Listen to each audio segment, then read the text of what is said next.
어머님, 이제 그만하시죠. 매일 아침마다 이러실 거예요? 은주야, 그저 아침 밥상에 반찬이 부족할까봐. 제가 지금 반찬 타령하자고 이러는 게 아니에요. 어머님, 솔직히 말씀해 보세요. 왜 저한테 이러시는 거예요? 은주야, 내가 뭘. 아침마다 제 방문 두드리면서 은주야, 민수랑 아침 먹어야지 하시고 제가 회사 늦는다고 해도 아침은 꼭 챙겨 먹어야 한다 하시고 어머님은 제가 이 집의 가정부라도 되는 줄 아세요? 아니, 난 그저 내가 걱정돼서. 걱정요? 하! 어머님, 저 대기업 과장이에요. 연봉이 얼마인 줄 아세요? 회사에선 다들 저를 모시듯 하는데 이 집에서는 아침부터 저녁까지 제가 뭐예요? 청소하고 빨래하고 설거지하고 그래도 이제 혼자가 아니잖니. 며느리가 됐다고 제 인생이 없어져야 해요? 어머님, 이런 말씀 드리기 싫었는데 제가 요즘 우울증 약 먹고 있는 거 아세요? 매일 아침 저한테 잔소리하시고 제 방에 마음대로 들어오시고 전 이제 정말 지쳤어요. 우울증 약을 먹는다고? 네, 약 먹어요. 어머님 때문에. 아니, 잠깐만요. 제가 녹음 좀 할게요. 이런 대화는 증거로 남겨둬야 할 것 같네요. 은주야, 무슨 말을 그렇게 하니? 어머님, 이제부터는 제가 확실하게 말씀드릴게요. 더 이상은 이런 식으로 못 살아요. 제가 변호사랑도 상담했거든요? 이런 건 명백한 정신적 학대래요. 남편한테도 다 말할 거예요. 어머님이 저한테 어떻게 하시는지. 민수한테? 네, 민수 오빠한테요. 어머님은 아들 자랑은 참 좋아하시더라고요. 우리 아들이 대기업 과장님이랑 결혼했다 하시면서. 근데 그 과장님은 매일 아침 청소기 들고 있어야 하고. 이게 말이 돼요? 안녕하세요. 저는 올해 65이 된 김명자입니다. 제가 오늘 이 이야기를 들려드리는 것은 저와 같은 상황에 계신 어머님들에게 희망이 되고 싶어서입니다. 3년 전 저는 제 귀한 아들 민수를 결혼시켰습니다. 며느리 은주는 대기업 명품관 과장이었고 처음 만났을 때는 너무나 얌전하고 예의 바른 아이였죠. 어머님, 제가 맛있는 김치찌개 끓여드릴게요. 제가 요리학원도 다녔거든요. 그때 은주의 미소가 아직도 선합니다. 며느리감으로 더할 나위 없이 좋아 보였죠. 어머님, 결혼하면 꼭 효도하는 며느리가 될게요. 저희 엄마한테도 여쭤보세요. 제가 얼마나 부모님께 잘하는 딸인지요. 하지만 그건 다 거짓이었습니다. 결혼식을 치르고 나서 불과 한 달. 은주의 태도는 완전히 달라졌습니다. 어머님, 저 이제 출근해야 해요. 설거지는 어머님이 하셔도 괜찮으시죠? 그래. 그게 뭐 어려운 일이라고. 그래도 밥은 먹고 가야지. 저 바쁘다니까요. 회사에서 미팅 있다고 했잖아요. 그렇게 시작된 며느리의 변화는 점점 더 심해져 갔습니다. 매일 아침 일찍 나가서 늦게 들어오고 주말에는 친구들과 백화점에서 쇼핑한다며 하루 종일 집에 들어오지 않았죠. 어머님, 제가 명품관에서 일하는데 허름하게 다니면 회사에서 창피하잖아요. 오빠, 이번에 새로 나온 가방 사야 할 것 같아. 은주는 우리 민수의 카드로 수백, 많을 때는 1,000만 원도 넘게 쇼핑을 했습니다. 처음엔 민수도 아내가 체면을 지켜야 한다며 은주의 편을 들었죠. 어머니, 은주가 그 정도는 써야죠. 은주도 체면이 있고 저도 회사에서 체면이 있는데 요즘은 그게 다 자기 관리예요. 너무 걱정 마세요. 하지만 그때는 몰랐습니다.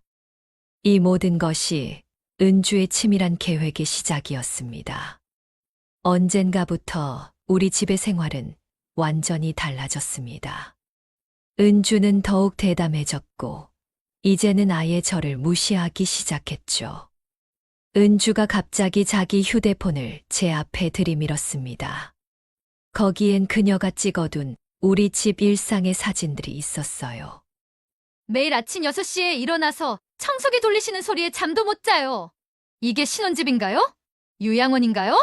은주야, 난 그저 너희가 깨끗한 집에서 지내길 바라는 마음에 그랬던 건데.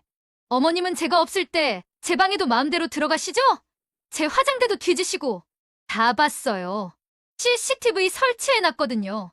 CCTV라는 말에 저는 숨이 멎는 것 같았습니다.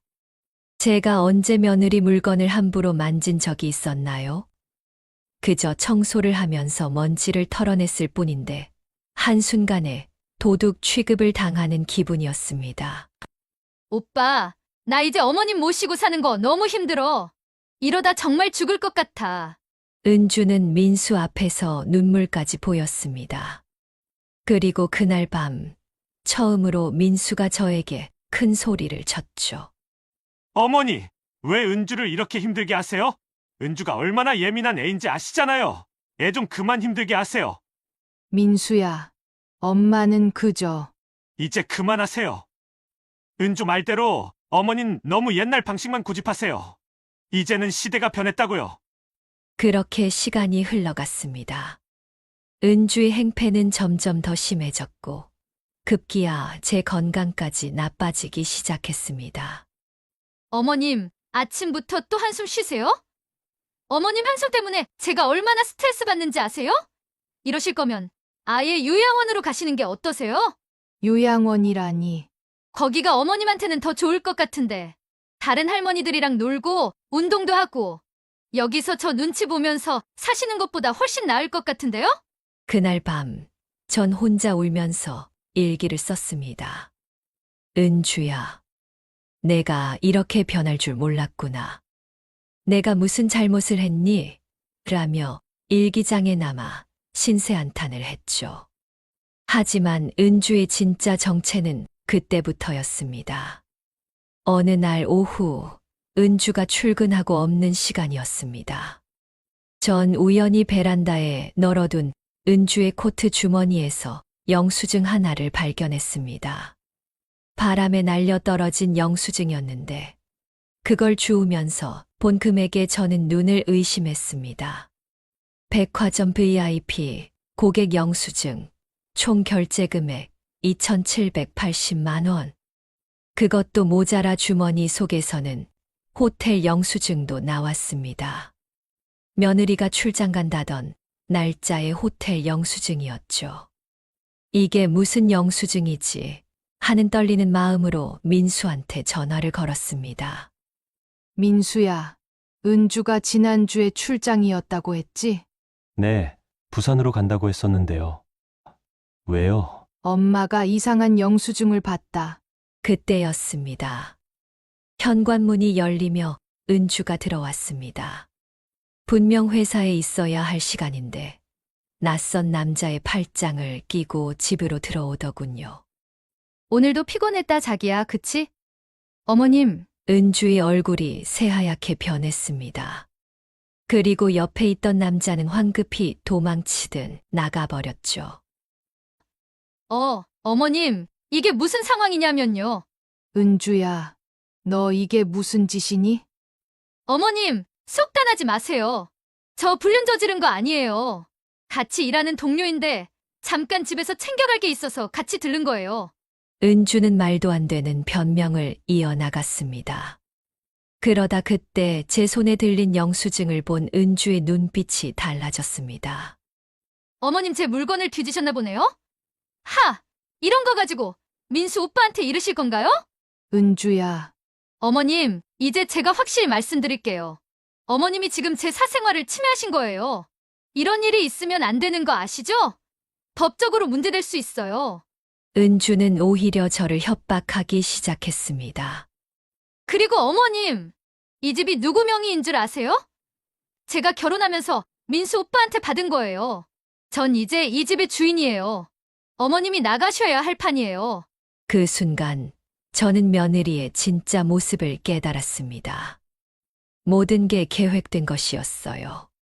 우리 집의 재산을 노리고 우리 민수를 이용해서 모든 재산을 빼돌리려 한 것이었죠. 하늘이 무너진 것 같은 그 순간 뜻밖의 일이 일어났습니다. 어머니, 제가 다 봤어요. 현관 밖에서 민수의 목소리가 들렸습니다. 아들은 회사에서 갑자기 속이 안 좋아져서 일찍 퇴근했다고 했죠. 그리고 은주와 그 남자가 들어오는 걸 처음부터 지켜보고 있었다고 합니다. 오빠, 이건 오해야. 오해, 내가 다 봤어. 그리고 어머니의 핸드폰으로 찍은 동영상도 있어. 민수가 제 핸드폰을 들어보였습니다. 제가 모르는 사이에 아들이 제 핸드폰을 미리 설치해두고 녹화를 해뒀던 거죠. 당신, 그동안 우리 어머니를 괴롭히면서 뒤에서는 이렇게 놀아난 거야? 오빠, 잠깐만. 내가 설명할게. 설명? 뭘 설명해? 내가 어제 회사에서 우연히 당신 부하 직원들 얘기를 들었어. 당신이 회사에서 어떻게 굴었는지. 알고 보니 은주는 회사에서도 악명 높은 사람이었습니다. 후배들을 괴롭히고 자기 실적을 다른 사람 것으로 둔갑시키고 심지어 회사 돈까지 횡령했다는 소문이 있었죠. 오빠, 그건 다 거짓말이야. 날 음해하려는 거라고. 내 말 좀 들어봐. 거짓말. 그래, 이것도 거짓말이야. 민수가 서류 뭉치를 꺼냈습니다. 이게 뭔지 알아? 당신이 회사 법인카드로 결제한 내역이야. 호텔비, 명품 가방. 전부 회사 돈으로 샀더라? 그건 어머니 괴롭히고 회사 돈 횡령하고 그것도 모자라서 바람까지 피우고. 당신 이제 끝났어. 민수의 눈에서 눈물이 흘렀습니다. 어머니, 죄송해요. 제가 이런 사람을 데려와서 어머니를 이렇게 고생시켜서 민수야, 이제부터는 제가 어머니 지켜드릴게요. 박은주, 너 오늘부로 이 집에서 나가. 이혼 서류는 내일 보내줄 테니까. 뭐야? 안 돼. 이러면 안 돼. 이 집은 내 명의인데 무슨 권리로 나가라 말아야. 명예, 어머니 앞으로 다시 돌려놨어. 당신이 술에 취해서 도장 찍을 때 내가 미리 준비해뒀거든. 은주의 얼굴이 창백하게 변했습니다. 그리고 이거 당신 회사에도 보낼 거야. 횡령한 증거, 불륜 현장, 전부 다. 오빠, 이러지 마. 내가 잘못했어. 한 번만 봐줘. 은주가 민수의 다리를 붙잡고 애원했습니다. 하지만 민수의 표정은 차가웠죠. 봐달라고? 당신이 우리 어머니를 어떻게 했는지 있었어? 그리고 내가 회사에서 다 들었어. 경리과 직원한테. 격리과? 설마. 그래, 당신이 회사 법인카드로 쇼핑한 거, 호텔 쓴 거, 전부 다 알았어. 심지어 그 남자가 당신 전 남자친구라는 것도. 은주의 얼굴이 하얗게 질렸습니다. 오빠, 그건 실수였어. 실수. 그럼 이건 어머니 통장에서 돈 빼간 것도 실수야? 민수가 통장 내역서를 내밀었습니다. 제 통장에서 매달 조금씩 돈이 빠져나간 내역이었죠. 어머니가 치매 초기라며. 통장 관리는 내가 하겠다고 했지. 근데 이게 뭐야? 매달 100만 원씩 어디로 빼돌린 거야? 그건 어머님이 주신 용돈이야. 거짓말 하지 마. 어머니는 그런 적 없다고 하셨어. 그때였습니다. 갑자기 초인종이 울렸고 문을 열자 경찰이 들어왔습니다. 박은주 씨 맞으십니까? 내전데요. 무슨 일이세요? 횡령 혐의로 체포하겠습니다. 당신에 대한 고소장이 접수됐습니다. 알고 보니 은주는 전 직장에서도 같은 짓을 했다고 합니다. 회사 돈을 빼돌리고 상사와 부적절한 관계를 맺어 승진했다는군요. 아니에요. 이건 다 오해라고요. 박은주 씨, 당신 친정어머님도 고소장을 제출하셨더군요. 경찰의 말에 은주가 그 자리에 주저앉았습니다. 엄마가 저를 고소했다고요? 네. 사기 혐의로요. 어머님, 연금을 빼돌린 혐의로 고소됐습니다.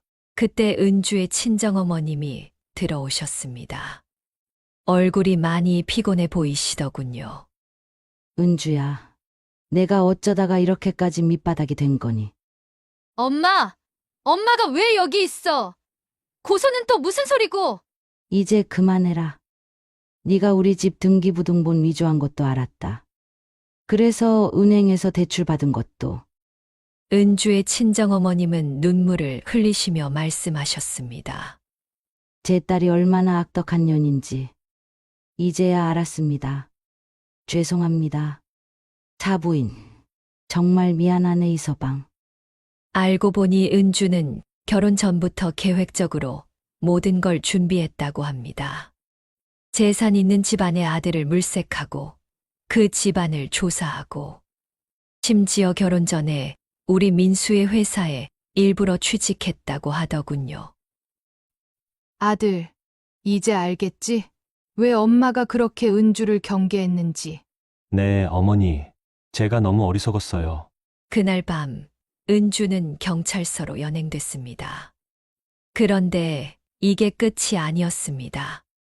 다음 날 아침 은주의 회사에서 내부 감사 결과가 나왔다고 합니다.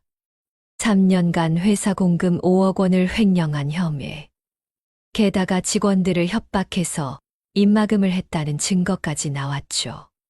김민수 씨, 잠시 시간 괜찮으시겠습니까? 은주의 회사 감사팀장이 찾아왔습니다. 박은주 씨가 횡령한 금액과 관련해서 몇 가지 확인할 사항이 있습니다. 혹시 가정에서 비정상적으로 큰 지출이 있었던 적이 있나요? 네.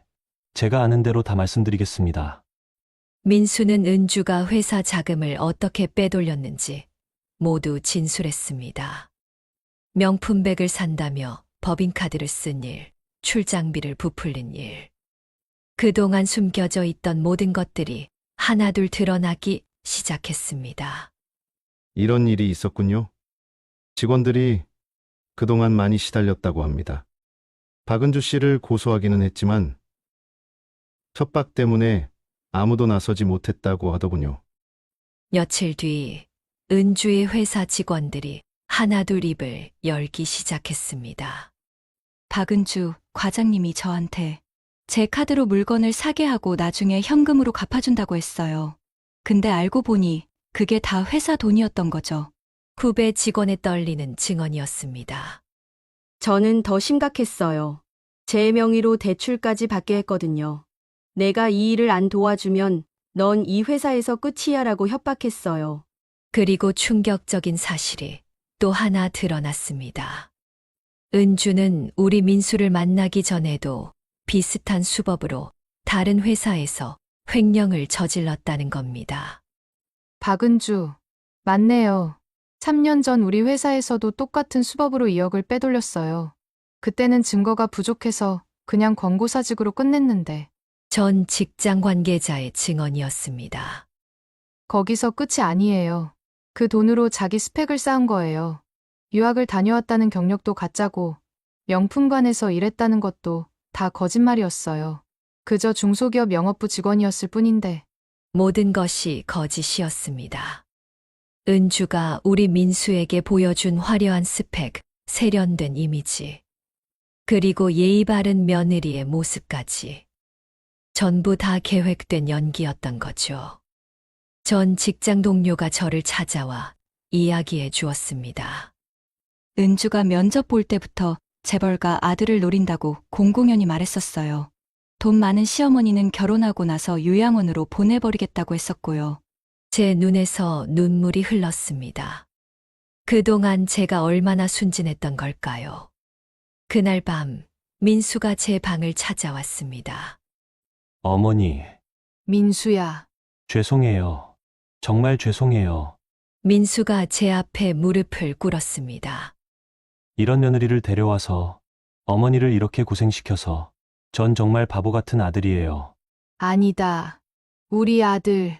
그동안 은주가 어머니를 얼마나 괴롭혔는지 이제야 다 알았어요. 어머니가 새벽에 몰래 우시던 것도 매일 아침 일찍 일어나 청소하시던 것도 제가 왜 그걸 못 봤을까요? 민수의 눈에서 눈물이 흘렀습니다. 어머니가 아프다고 하실 때도 전 은주 말만 믿고 어머니가 꾀병 부린다고 생각했어요. 그때 병원도 안 모시고 제가 어떻게 그럴 수가 있었죠? 민수야, 다 지나간 일이야. 어머니 통장에서 돈 빠져나간 것도 이제 알았어요. 제가 다 돌려드릴게요. 은주가 빼돌린 돈, 제 월급 받으면 매달 조금씩이라도 아니야. 그런 거 생각하지 마. 아니에요. 이건 꼭 해야 해요. 그리고 어머니, 이제부터 제가 어머니 곁에서 잘 모실게요. 다시는 어머니 마음 아프게 하지 않을게요. 그때였습니다. 갑자기 민수의 핸드폰이 울렸습니다. 네, 변호사님. 네. 은주가 뭐라고요? 또 다른 피해자가 있다고요? 민수의 표정이 점점 일그러졌습니다. 알고 보니 은주는 작년에도 다른 집안의 아들과 결혼을 약속했었다고 합니다. 그 집안의 돈을 노리고 접근했다가 들통날 뻔하자 도망쳤다는 거죠. 김민수 씨, 그 피해자 가족이 찾아뵙고 싶어 하시는데 괜찮으세요? 네. 약속 부탁드려요. 변호사님. 다음 날, 한 중년 부부가 우리 집을 찾아왔습니다. 저희 아들도 박은주한테 속았습니다. 결혼식을 한 달 앞두고 갑자기 사라져버렸어요. 그때 저희 집 돈을 2억이나 가져갔습니다. 저희가 고소까지 했는데 돈을 돌려주겠다고 빌어서 선처했죠.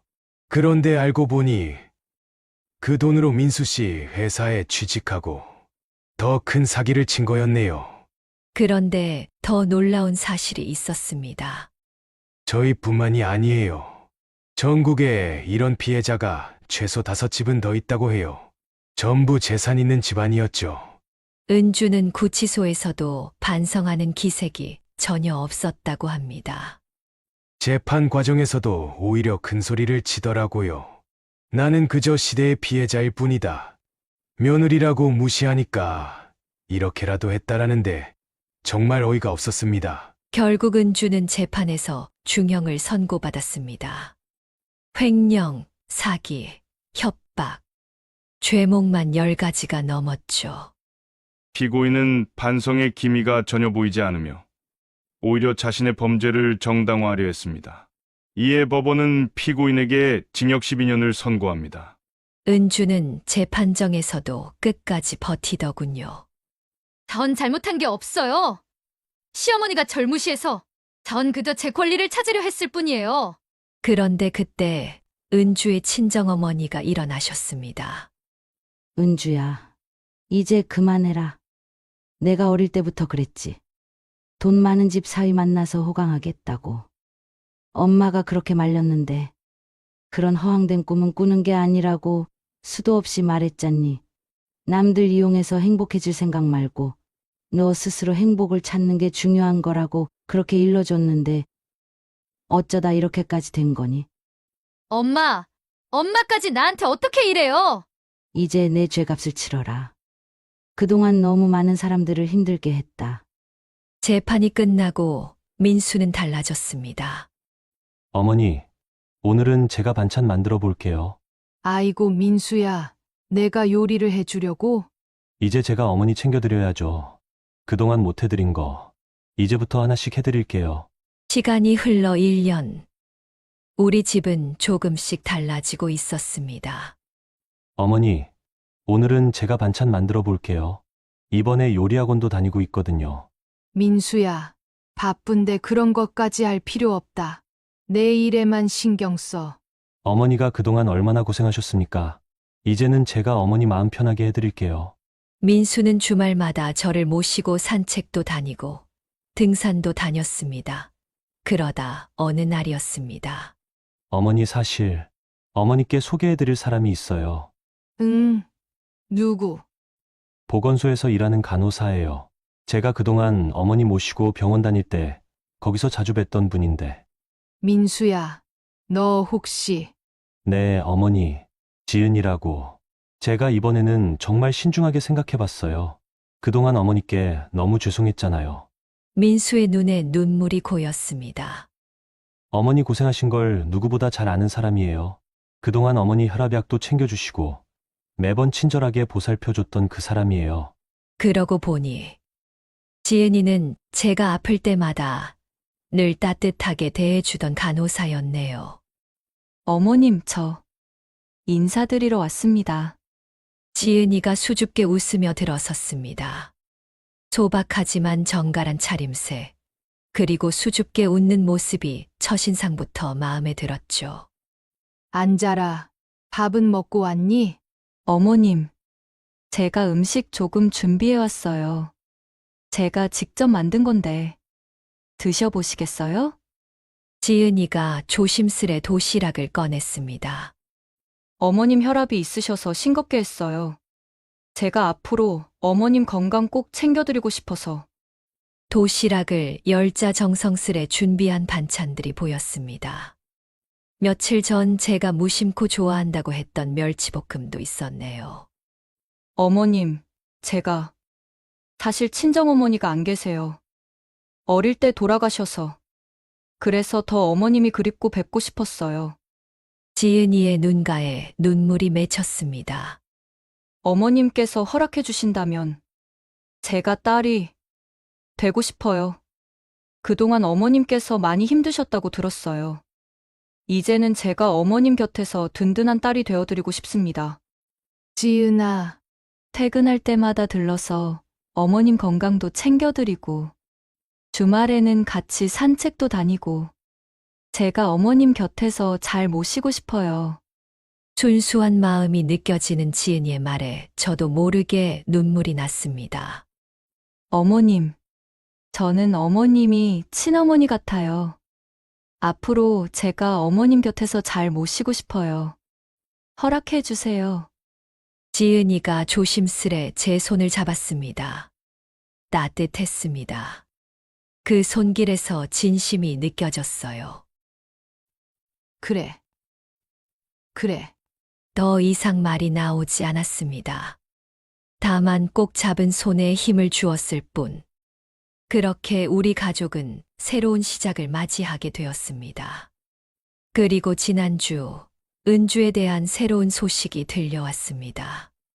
교도소에서도 같은 수법으로 교도관들을 속여 특별 면회를 받으려 했다가 적발됐다는군요. 역시 사람의 본성은 쉽게 변하지 않는다며 민수가 그 소식을 전해 듣고 한숨을 쉬었습니다. 어머니, 그런 사람을 데려와서 정말 죄송해요. 아니야, 민수야. 이제 그런 이야기는 그만하자. 그렇게 우리는 조금씩 은주와 관련된 이야기를 잊어가기 시작했습니다. 처음에는 쉽지 않았죠. 하지만 시간이 약이라고. 6개월, 1년. 시간이 흐르면서 그 아픈 기억들이 조금씩 희미해져 갔습니다. 어머님, 혈압약 드실 시간이에요. 요즘은 아침마다 이런 다정한 목소리로 하루를 시작합니다. 우리 예비 며느리, 지은이. 보건소 간호사라 그런지 제 건강을 늘 꼼꼼히 챙겨주네요. 어머님, 이번 주말에는 바다 보러 가요. 어머님 바다 보고 싶다고 하셨잖아요. 민수와 지은이는 주말마다 저를 모시고 어디라도 나들이를 갑니다.